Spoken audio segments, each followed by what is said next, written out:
La même Je veux chose, dire c'est quoi? C'est quoi constitué? Je veux dire quoi? L'étudiant a besoin d'utiliser son cerveau pour travailler. Et les aliments qui nourrissent le cerveau, ce n'est pas le riz, ce n'est pas la viande, ce n'est pas le pain. Voilà, leur destination n'est pas à ce niveau-là. Les aliments qui nourrissent le cerveau, Marcelin, sont les fruits. Les fruits avec le fructose, les fruits avec le glucose. Donc, le carburant du cerveau, c'est le glucose, le sucre. Et si on s'avère de consommer de la viande le matin, pour un étudiant, du poisson, on n'apporte pas au cerveau le carburant dont il a besoin. Forcément, au bout d'un certain moment, l'efficience mentale va descendre. Et qu'est-ce qu'on va avoir? On va avoir des gens, aujourd'hui vous regardez les enfants sur le plan scolaire, il y a un niveau très bas. Pourquoi? Parce que ce n'est même pas parce qu'ils n'étudient pas, mais le cerveau n'a pas la capacité d'assimiler des choses qu'il devrait assimiler. Or, si vous donnez du carburant qu'il faut au cerveau, il réagit correctement. Je l'ai fait pour mes 2 premiers enfants, Christian et Christelle. Ils ont mangé dès les premiers jours, je dis dès les premiers jours, je n'ai pas dit un mois, dès les premiers jours, ils ont mangé des fruits. On ne les a pas poussés, ils sont partis du CP jusqu'en terminale, ils ont eu leur bac sans problème. Donc le cerveau a été mis en état dynamique, en état alerte, en état de bonne humeur. Si on laisse les étudiants manger du pain, du riz, de la viande le matin, du garba, aussi, oui.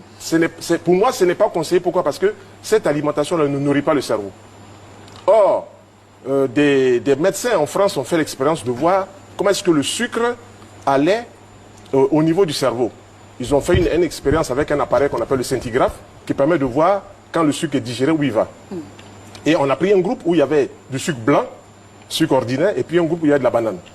Ceux qui ont mangé du sucre blanc, on voit que le sucre va dans le cerveau après transformation, mais il reste bloqué parce qu'il manque une molécule dans ce sucre-là qui fait que le cerveau sait reconnaître cela.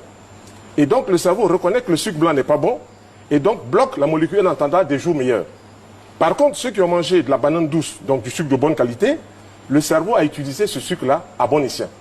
Donc tout de suite, on voit que les aliments ont une destination. Tous les étudiants, tous les enfants du CP1 jusqu'à l'université doivent utiliser des fruits et surtout de la banane douce qui a une bonne fonction nutritionnelle pour le cerveau.